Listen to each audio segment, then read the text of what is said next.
Yeah, we're good to go. So we can start. Yes, we'll omit everyone. Yes. Yeah. Okay.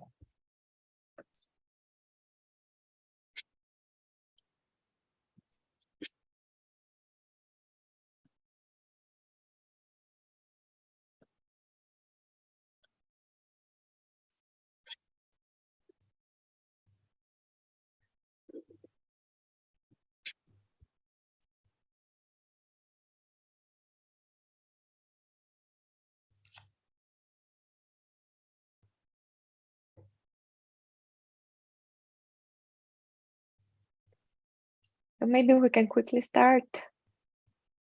So hello, everyone. Sorry for this very small delay.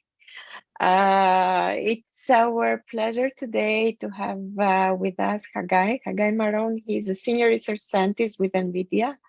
He completed his PhD in 2019 at the Weizmann Institute of Science, and his research interests are widely in the domain of machine learning for structured data, including graphs, sets, point clouds, surfaces, everything that has to do with symmetry, basically, in the structure. So his talk is also related to those aspects. So graph representations that are more efficient and more robust. And he will also join the Technion in fall 2023 as a faculty, as a tenure track and system professor in computer engineering and electrical engineering. So thanks, Hagai, for being with us today and looking forward to your talk. Thanks, Dorina, and thanks for the introduction. Very happy to be here. So I'm going to talk about two recent papers that kind of summarize certain direction in graph neural networks that was taken by the community lately. First of all, most important thing is to give the credit to the people that actually did the work here. So those are three students that led those works: Beatrice, Fabrizio, and Derek. They're amazing, and I'm sure you will hear a lot about them. And those are the two papers that we're going to discuss. Mostly the first one, and if we will be on time, we will talk about the second one as well. Okay, so we'll give a brief introduction to learning on graphs, why we need that, and what people do now in order to do that. Then we will try to understand what are some major limitations of the current approaches, and we will try to suggest ways to solve them. So, as we all know, graphs can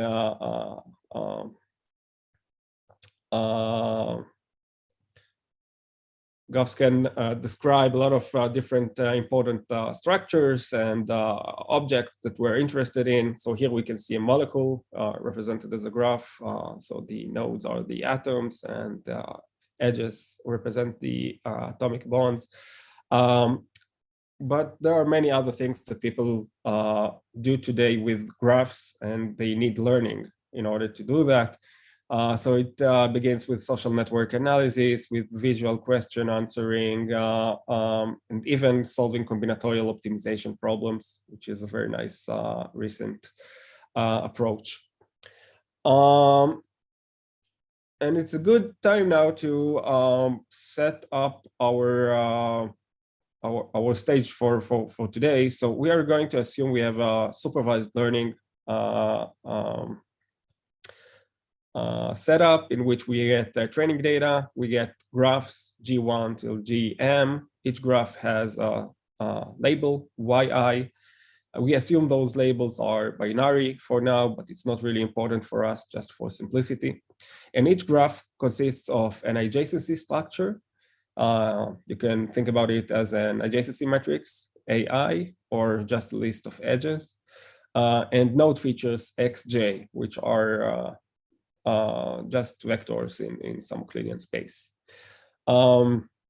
And usually when we have this kind of learning problem, what we want to do is to find a model that maps the graphs to the output labels in the best way. And the best way says that we would like to do it on some unseen graphs from the same distribution as well.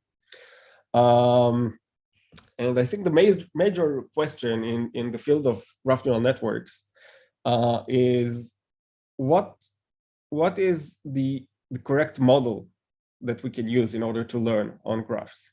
So we know that for images, we usually use CNNs. For text, people use transformers. So what do you do for graphs? What is the best tool to use? And this is still unsolved question in our field. What we can say is that by far is the most popular method today. An approach consists of a lot of methods we call in general message passing neural networks. And those are methods that operate by aggregating neighborhood information iteratively by using parametric aggregation layers.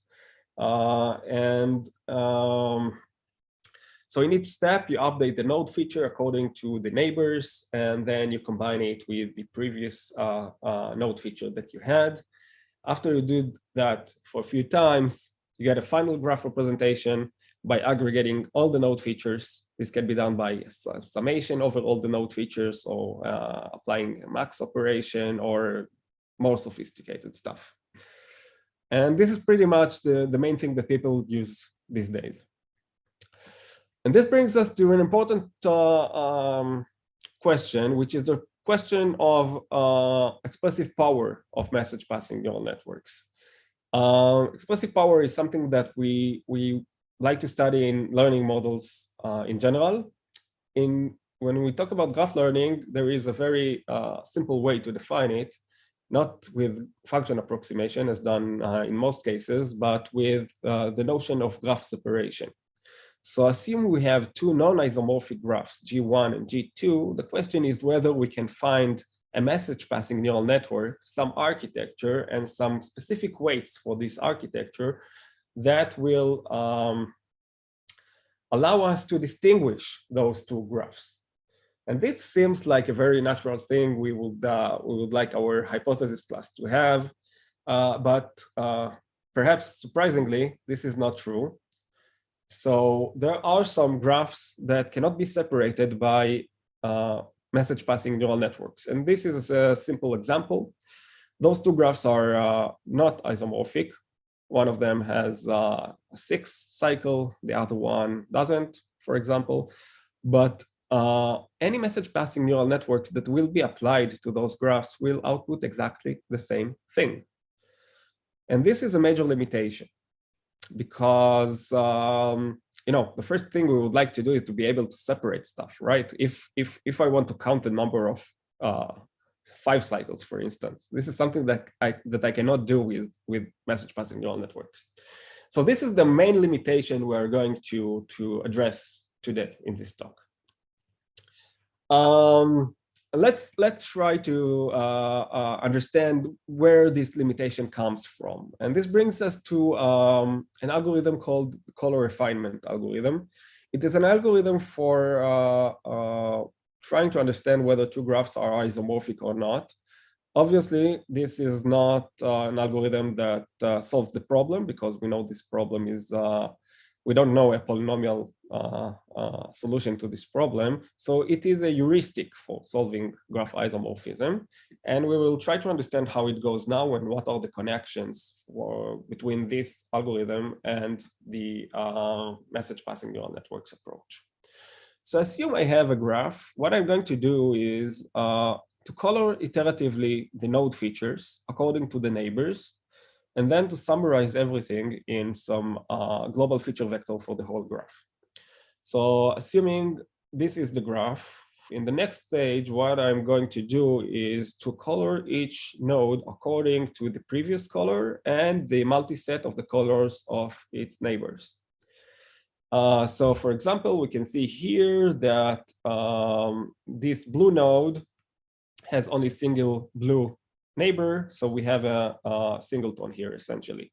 This node has 3 neighbors, so we have 3 neighbors, and the colors are according to this descriptor.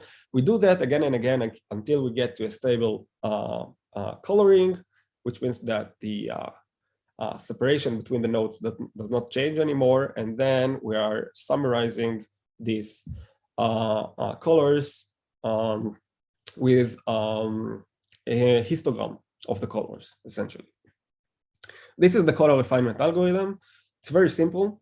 It's also called the Weisfelder-Lehmann, or the first Weisfelder-Lehmann test. Although it's simple, it is quite useful. It can distinguish quite a lot of graphs, but there are many graphs that it cannot. So in two, like maybe the most important papers in this field of GNNs and exclusivity, people in 2019, Christopher Morris and Xu et al. Showed that MPNNs are equivalent to color refinement when it comes to graph separation.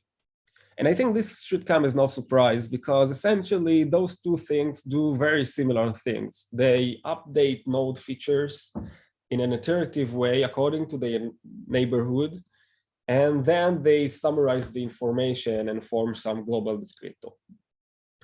And indeed, this is what was shown in those papers. So message passing neural networks are, first of all, bounded by what color refinement can do, and they can also implement color refinement. And this gives us the two sides. It's a good time to mention that there are higher order, more powerful generalizations of the color refinement algorithm. They are called the KWL algorithms. Each one of them is more powerful than the next one, than the previous one, sorry, in terms of graph separation, but they demand more computational cost. So this is like the usual trade-off between the ability to separate graphs and the computational cost of the algorithm. Okay, so let's just see another example to why message passing neural networks have this limited expressivity. So we take a look on this graph. We color it according to the WL, or color refinement, and we form this WL color histogram. On the right side, we have another graph. It's a different one, not isomorphic, but we get exactly the same color histogram. So those two graphs are WL indistinguishable, and by the theorem that we just stated, they are MPNN undistinguishable. And maybe a good question now would be to ask why expressivity matters. And we touched upon this a few minutes ago. First thing is that we would like to be able to separate different graphs that represent different phenomena, right? This is like natural thing. But maybe a more intricate thing is that we would like to be able to learn the correct features and to be able to find interesting and predictive substructures in our graphs. And the fact that we cannot, like the limited expressive power of message passing neural networks limits the way in which those message passing neural networks understand the graph. So for example, even if we are able to separate all the graphs, we might be doing that with the wrong features. For example, if we want to classify graphs for graphs that contain cycles and don't contain cycles, we might have a data set that is MPNN separable, but it is pretty likely that we will not be able to generalize, because the MPNN, the message passing neural network, will latch onto spurious features and not to the correct thing, because they cannot see those cycles. So in my opinion, and I think for many others, this is a crucial thing in GNNs. We need to find ways, in order to obtain better expressive power. And there are many works recently, in the last 3 years or so, on trying to get more expressive GNNs. Here I list three different directions. We actually had a tutorial on Sunday in the Learning on Graphs conference on the expressive power of GNNs. So if you're interested, it will probably be online soon and you can see. I will go through this briefly. One approach says, let's try to mimic the higher order WL tests, but you get the problem with the computational complexity. Other approaches say, let's try to add some random node features, and this will allow us to disambiguate the nodes, and then you will have separation without any problem. But then people didn't really achieve good results with these approaches, and I think the underlying reason is the fact that generalization is not really clear, because each time you sample new features for the nodes. The third approach, which is quite successful but limited, is using domain knowledge. So let's say that I'm working in some specific application domain in which I know what are the correct structures, what is predictive, what is interesting for me. I can take this information and to bake it into the model in many ways. For example, by counting those substructures or by performing message passing on those substructures and so on. And those approaches have shown very good results. The problem is, of course, we cannot assume that we know what are those features in many cases, or what are those substructures. So the goal for today would be to find first domain agnostic, efficient and expressive graph neural networks. And I think this is the main list of things that people use in this field in general, right? This is like the desideratum that we have for the GNN that we would like to work with. And the method that I'm going to suggest is based on the following observation. If I take a graph and instead of looking at it directly, I'm going to look at a set of subgraphs, a specific set chosen according to some policy, we might be able to gain more expressive power. So what we see here is the original graph on the left side and a set of edge-deleted subgraphs on the right side. In each one of those subgraphs, I deleted a single edge at a time. And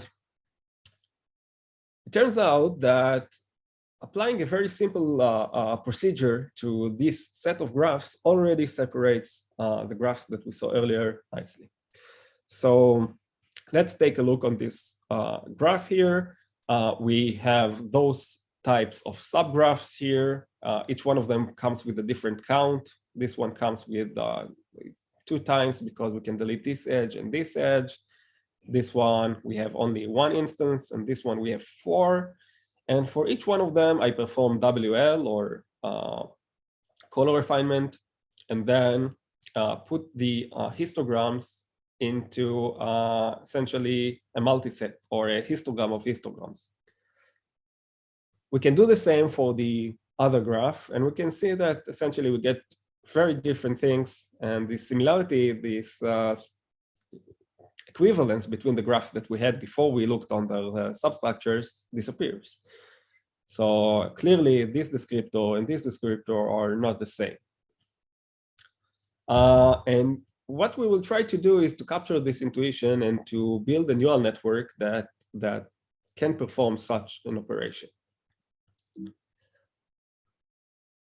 So the recipe for the method is the following. We have 2 steps. The first one is to map a graph into a set. Sometimes we call it a bag of subgraphs. Second thing is that we need to understand how to process such bags of subgraphs. What is a suitable neural network for this kind of structure? And we will address those 2 things now. So first of all, we will try to understand what kind of architecture is suitable for sets of subgraphs. And for doing that, we will use a notion called equivariance. So a very popular approach in recent years for devising efficient neural networks for structured data types is to first understand the symmetry structure of those inputs of this data type, and then to be invariant or equivariant to them. And the main example you should have in mind is convolutional neural networks. Convolutional neural networks are composed of several convolutional layers, and those convolutional layers are equivariant to translations. So let's try to understand what equivariance means. First of all, we will take a group of transformations that we can apply to our objects. In the case of images, this is the group of translations, just pixel translations. You can think about cyclic translations in the case of image. We call it the symmetry group because this group is essentially something that we don't really care about when we try to process or classify or segment the image. We just want to take it into account in certain cases, but it's not really changing the underlying object. And again, the example is taking a cat and translating it. This is still a cat. A function is called equivariant if it commutes with this group operation. So for example, convolutions and image segmentation tasks are naturally translation equivariant, right? If I apply a translation and then apply the function, it's exactly the same as applying the function and then the translation. This is the meaning of equivariance. Invariance is a specific case in which any transformation that I apply to the input does not change the output. And this is like a good example for that would be image classification, in which it doesn't matter how you translate the image, you expect to get exactly the same output. Sorry. So as I said, a common principle is the following. If the function that we are looking for example, classification of images, is equivariant or invariant, we can restrict our model class to be invariant as well. And there are pretty simple ways to do that. Following the structure of convolutional neural networks, people usually stack a bunch of simple equivariant functions with some nonlinearities between them. And then you can show that the whole composition is equivariant or invariant. So this whole question actually boils down to what are those simple equivariant functions?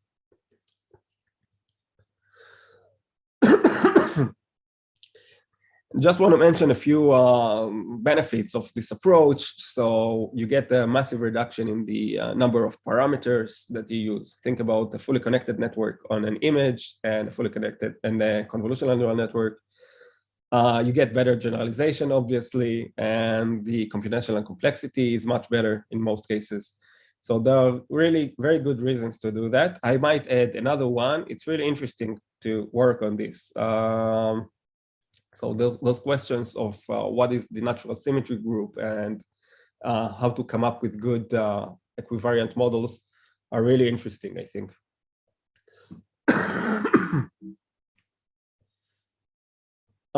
So again, the prototypical example is convolutional neural networks in which the input are images. We have 2D translations as symmetry group. The basic layers are convolutions, and we get CNNs. In our case, we know that the input is a set of subgraphs. We don't really know what are the symmetries. We will talk about it in a minute. After finding out what are the symmetries, we can talk about what are the basic layers, and then we can talk about the resulting architecture. So what are the symmetries for sets of subgraphs? On the left side, we have the original graph. On the right side, we have the bag of edge-deleted subgraphs. If we write it in a tensor form, we get something like that. This is a stack of different of the adjacency matrices of those different subgraphs. So essentially, this subgraph is represented by this adjacency matrix, this subgraph is represented by this one, and so on. What can we do to this tensor that will not change the essence of this tensor, that will still make it represent exactly the same set of subgraphs? So one thing we can always do is the following. We can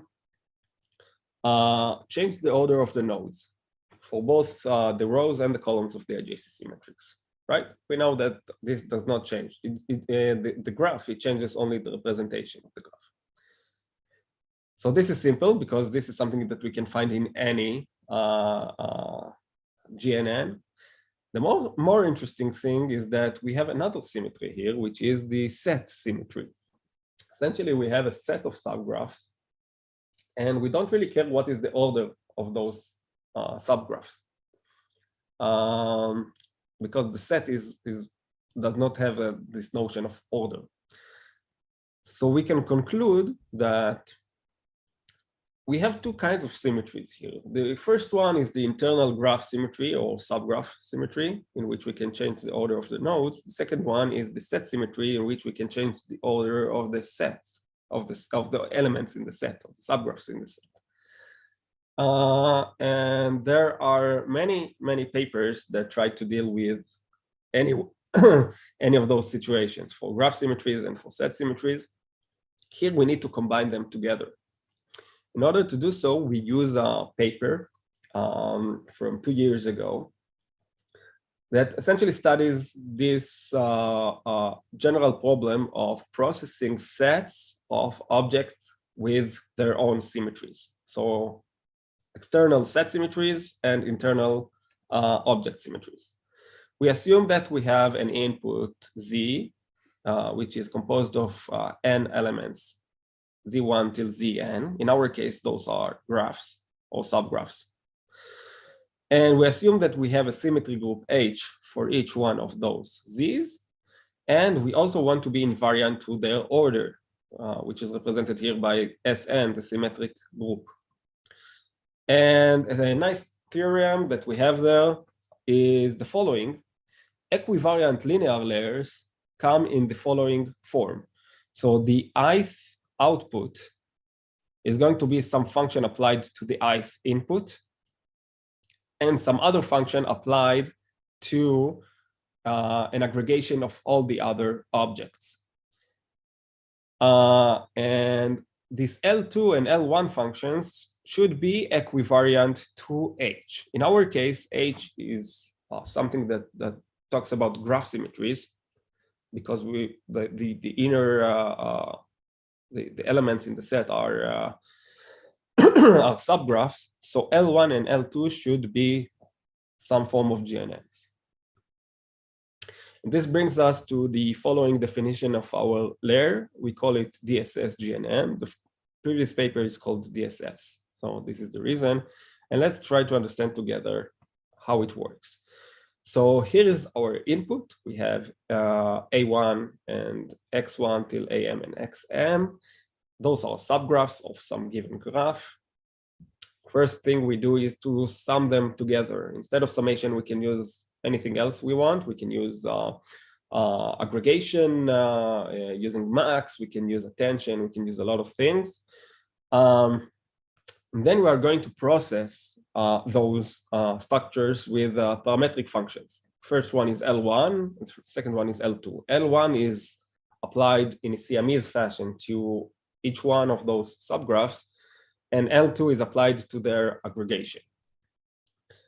And the final thing is to add those two results together. So the output of each subgraph will contain some processed version of this subgraph and some information about all the other subgraphs.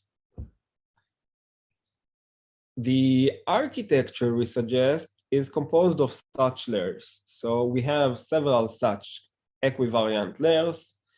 Then we perform subgraph pooling, we get a set of descriptors, which we can process with a set encoder and get a final graph representation. So this is the architecture part. Essentially, I talked about a lot of symmetries, but I think that the final architecture we get is pretty simple. Just apply something to all the graphs and apply some other GNN to an aggregation of all the graphs. This is what it boils down to. So the second question is which subgraph selection policies we should use? And I think this is an interesting question. So we suggest 3 policies. Sorry. The first one is edge deleted policy, in which we delete a single edge at each instance of a subgraph. Second one is node deleted, which is pretty similar by deleting the nodes. And the last one is an ego network policy, where we take a local neighborhood around each node and delete the other nodes that are not a part of it. And essentially in the paper, we show that all those approaches are pretty good. In some cases, some of them are better than others. A natural question here would be, what about large graphs? In this case, we will have a lot of edges and a lot of nodes. So those policies are huge, and we will get very high complexity, which is obviously something that we don't want.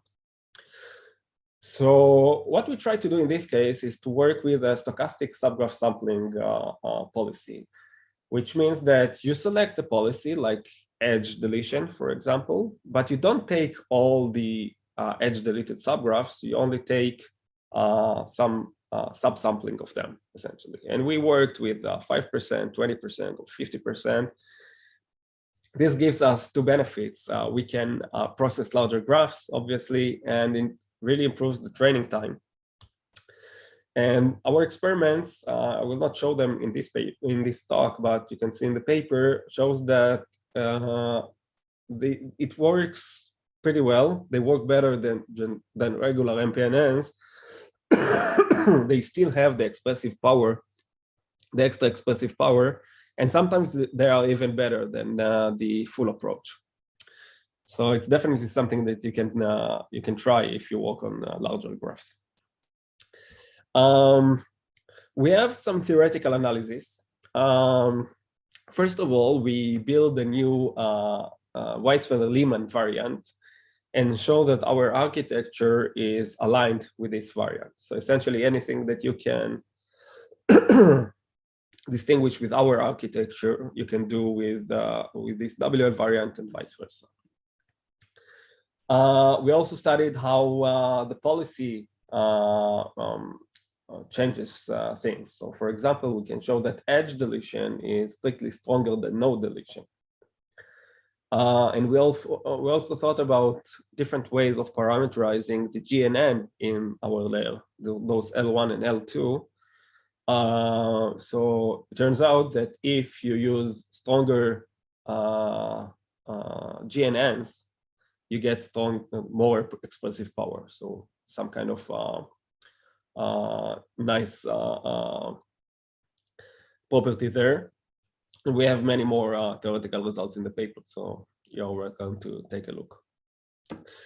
From the experimental point of view, our approach, we call it ESAN, by the way, which is Equivariant Subgraph Aggregation Networks. It achieves very good results. In this particular data set called Zinc, it's a molecule property prediction benchmark in which you get a molecule and you need to output some property of this molecule.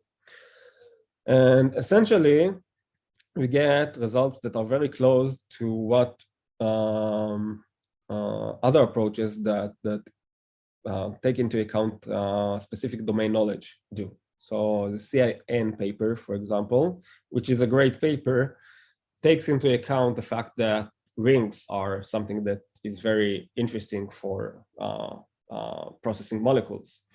So our approach is very close to their result, but we don't use any such previous knowledge about the domain, which is, at least for me, impressive.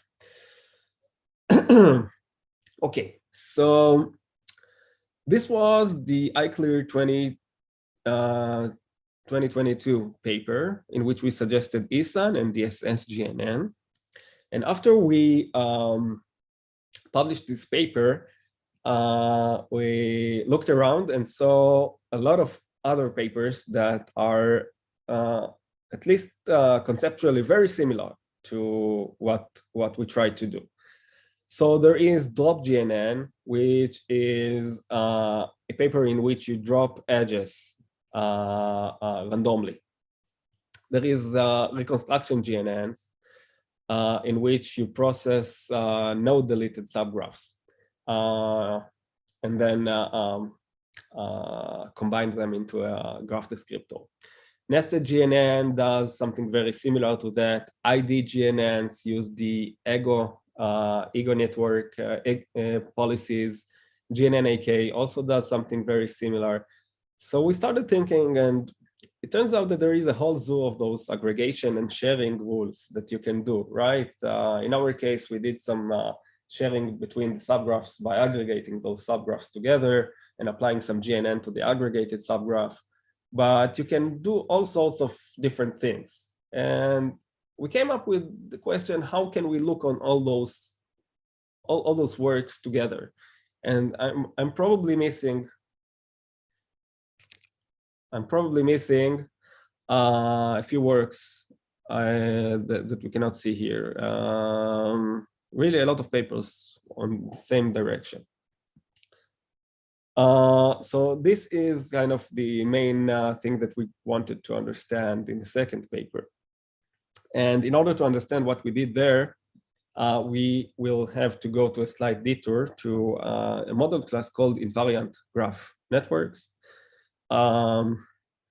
So those are models that process adjacency matrices directly.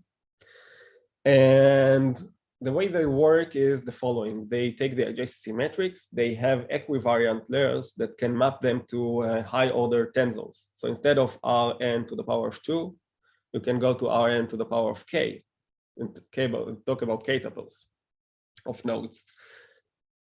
And it was shown that KIGNs are equivalent to KWL. So there is a nice alignment between the hierarchy of the KIGNs and the KWL test. So building K-order IGNs is not an easy task. There are many, many different layer types, although everything is linear and you need to work with high-order tensors, but IGNs are pretty well understood and we can use them for theoretical analysis. And this is what we do here. So we are going to focus on policies, node selection policies that we call node-based policies. And the essence of those policies is that each subgraph is related to or tied to a specific node in the subgraph. Think about ego networks. So each subgraph is a local network or a local graph around each node. So there is this correspondence between nodes and subgraphs. Node deletion has the same correspondence. Node marking, in which you just mark a specific node, is another example. Edge deletion does not fall into this because you cannot connect it to a single specific node. And it turns out that those policies are the most popular ones. So it's an important question to study their properties. And the nice thing about them is that we can represent those sets of subgraphs as 3 tensors by just concatenating those adjacency matrices, as we saw earlier.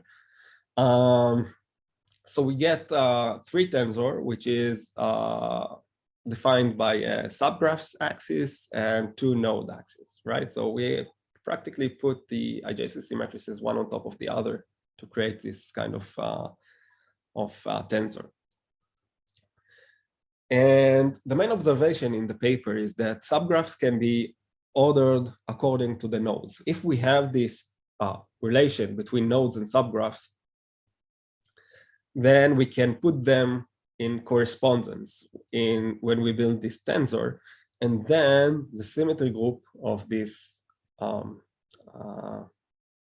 object changes. Instead of having one group that will control the order of the subgraphs and one group that will control the order of the nodes, we will have only a single group that controls both the order of the subgraphs and the groups.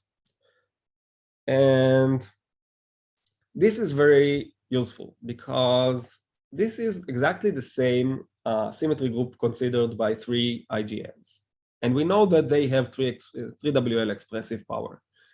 So the idea here is to try to use this information in order to understand something about subgraph GNNs. This slide is a bit not formal, but I think the intuition it provides is important. So what we did now is we showed that we can be equivariant to a smaller group of transformations. That means that our model class is less constrained and it can be larger. In that case, we will have more expressive power.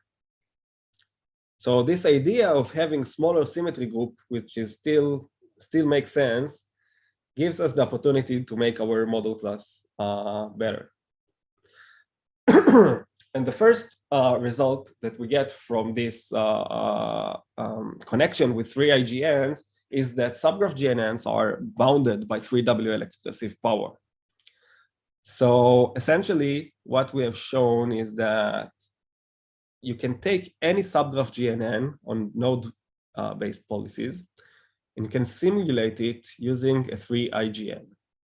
And if you can do that, then the expressive power of the method that you can simulate is going to be less than the method that simulates, right? This is kind of a reduction in a way. So this is a pretty nice result because it bounds the expressive power of I don't know, like 10 approaches that were suggested in the last year. It gives us some insight about what we can and cannot do with those kind of models. We still do not know if there is a subgraph GNN that closes this gap between, I don't know, subgraph GNNs and 3WL. This is still an open question, which is going to be interesting to think about. The second result we have, and I'm going to make it short to leave some time for questions, is we can come up with a shared layer space inspired by 2 IGNs. So let's take a look on a specific subplane in our third order tensor that we saw before. Remember, we had nodes by subgraphs. Now I would like to take a look on nodes by subgraphs. So for each subgraph, I have a matrix that represents the node information that I have, or the node features. And when I use this kind of a representation, I can draw illustrations that show the aggregation and sharing rules that we have between the different subgraphs in a nice way. So let's try to understand how we do that. Here we have, this is the node and the subgraph that we want to update. So it's the jth node and the ith subgraph. And the symmetries of this structure is exactly as 2 IGNs, right? We have sigma in Sn that acts simultaneously on both the rows and columns of this matrix. The black square, as I said, will illustrate the node that we wish to update. This kind of squares represent a global aggregation that we have over subgraphs. And this will represent message passing in a specific subgraph. So let's try to see what we get if we look on the other approaches. Reconstruction GNN, nested GNN, and DSGNN, which is a variant of our approach, what they do is just performing local message passing on each subgraph independently. IDGNNs added a nice idea, which is to to give specific treatment to root nodes, so to the ith node in the ith subgraph.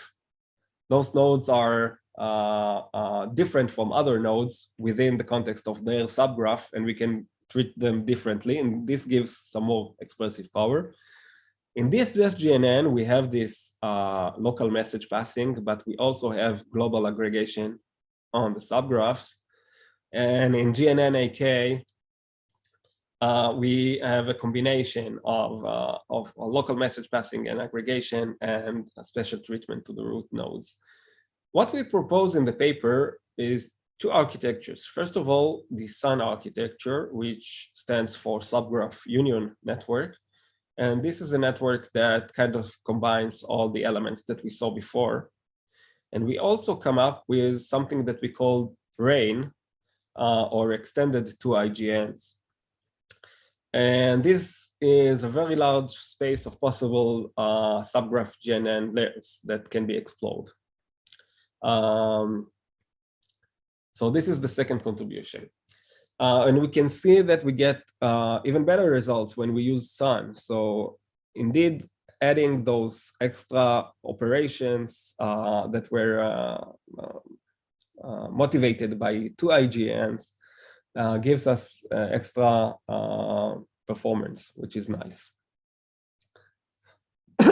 Another interesting experiment we did is to study the behavior of those different aggregation rules or layers with limited amount of training data. So this kind of illustration shows the following. We have the test error on the y-axis, and we have the number of training examples on the x-axis.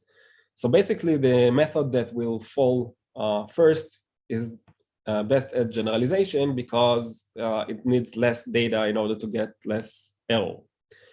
And what we can see is that as we take more and more complex subgraph GNNs, where SUN is obviously here the best, we get better performance, which is somehow counterintuitive because we know that when we complicate or when we use more complicated models, we usually get more overfitting and maybe generalize less. But in this case, this is not what we have.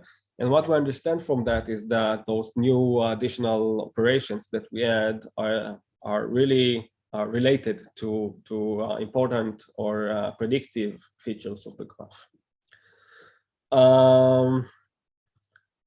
Okay, so let me summarize. First of all, I think that GNN expressivity is a great topic, and I encourage you to try to work on it and read some stuff about it. As I said, we have this tutorial, which should be a good place to start. Second of all, I think that subgraph GNNs are a good balance between expressive power, generalization, and computational complexity. It should be a pretty good choice if you have some graph application now that you want to use learning for, and you think that substructures are kind of meaningful. And maybe more generally, I think that this paradigm of symmetry analysis for generating and suggesting new architectures for complex data types is really promising. And essentially, the meta algorithm is to understand the data symmetries, to construct basic equivariant layers according to those symmetries, to build invariant and equivariant networks by concatenating them. And you usually want to add another step, which is to understand what is the expressive power of the resulting model class, because what we do is we limit the expressivity in order to make them equivariant. So you just want to make sure that you don't limit them too much. Yeah, that's pretty much it.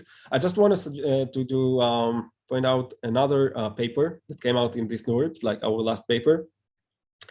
And this paper studies very similar stuff, tries to understand subgraph GNNs as well, and tries to give some bounds on them, and also tries to learn policies, which is, I think, very promising direction. So if you liked what we talked about in this in this talk, then you will probably be interested in this paper as well. Yeah, that's it. Thank you, Haggai, for this very clear presentation. Questions? There are some already in the chat. I don't know if you want to take a look and start with those. Okay, so I see a question about convolution and equivariance property. So if you look on, let's say 1D arrays or 2D, it's the same. Let's think about 1D arrays, then, and you think about translations on them, which are cyclic translations. So just translating them by connecting the starting and the beginning.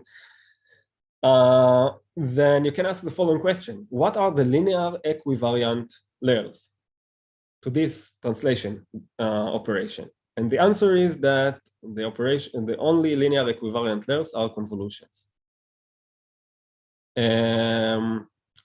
So this kind of shows that how our methodology connects to convolutional neural networks. We try to do the same. We try to understand what are the linear or polynomial, in some cases, equivariant operations that we can apply to the data, and then we build networks by concatenating those operations.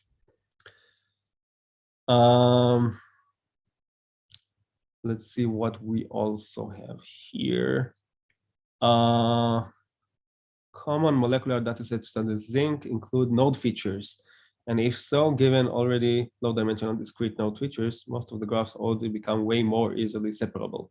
Yeah, I agree that it helps. Okay, so the question is, in some cases, we get node features. So those node features help us to separate the graphs. What I'm trying to say is that separation is not our goal. Our goal is to be able to study or to take into account the correct features, the predictive features. And if you have limited expressive power, you might not be able to see those features. And cycles, again, are a very good example for that. So again, separability is definitely something that we want, but it's not enough.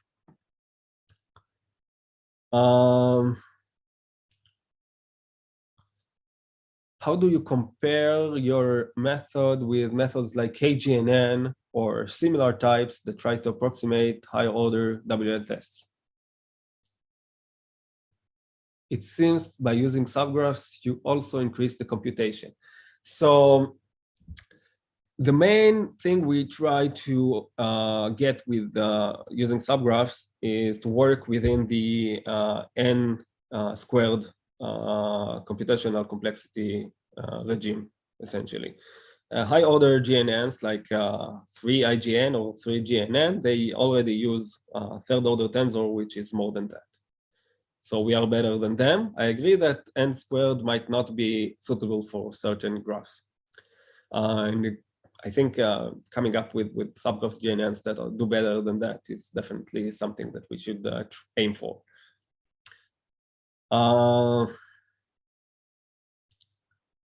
Okay, and the second question is, does the 3WL upper bound apply to all subgraph GNNs or specific to our architecture? It applies to all previously suggested subgraph GNNs and to many others. So anything that is that its policy is computable by a 3IGN and its aggregation rules are computable by 3IGNs, and this is quite general. But you can think about stuff that cannot be done. Like if you add some, I don't know, some crazy polynomial operations, then you will get out of this. And this is interesting. This might be a way to get more expressive power out of subgraph GNNs. Okay, do you have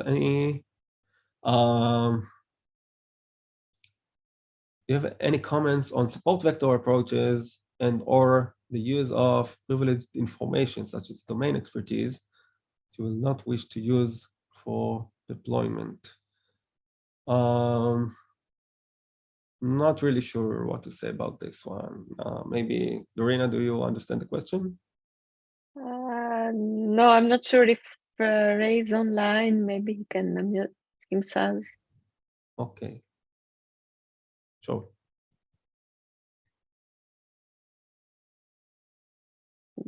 I can answer another question. Yeah, otherwise we can pass to the next question. Yeah, so I see that subgraph, with the subgraph method, we assume that the graph is homophily.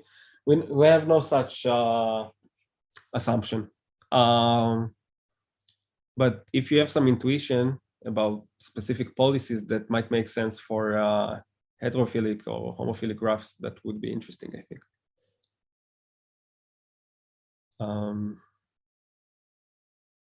Yeah. Any other questions from the audience?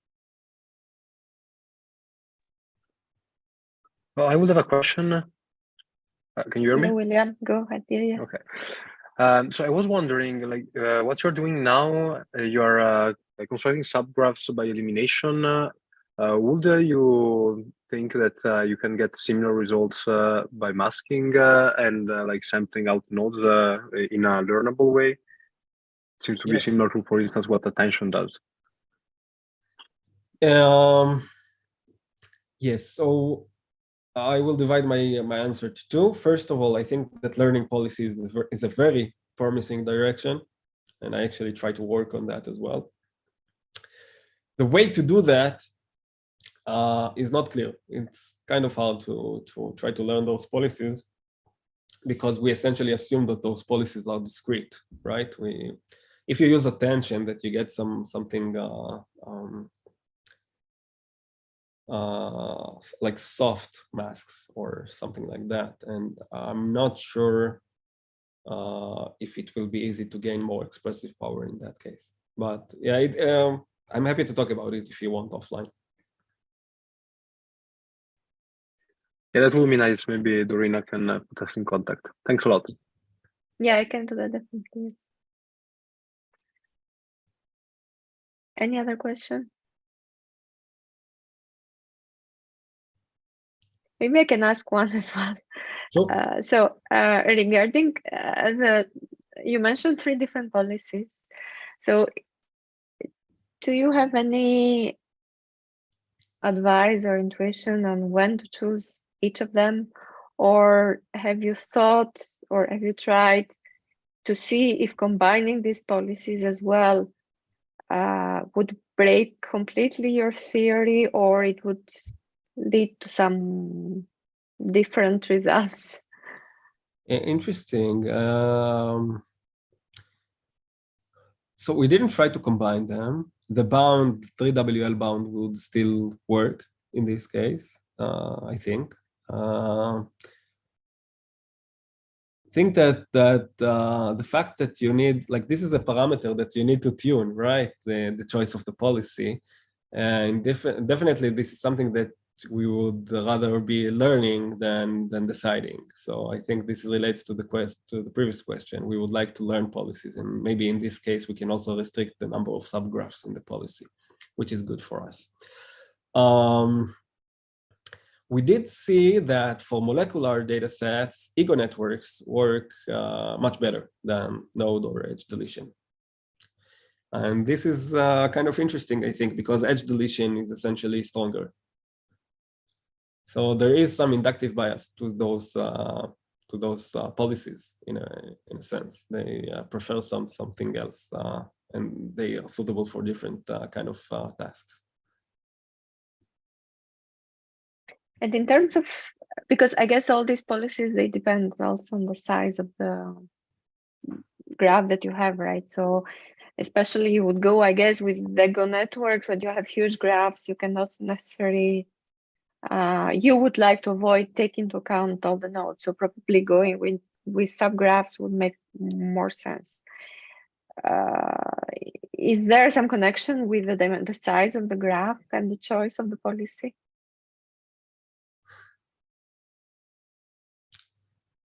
So I think taking ego networks would be a better choice because it limits the depth of the ego network would be bound on the computational cost. But I think it really depends on the task that you want to be doing and the data distribution. I'm not sure if I can say something in general for large graphs. Okay, thank you. Sure. Any other question? If not, maybe we can resume. Thanks again, Hagai, for this very nice talk and for taking the time to be with us today.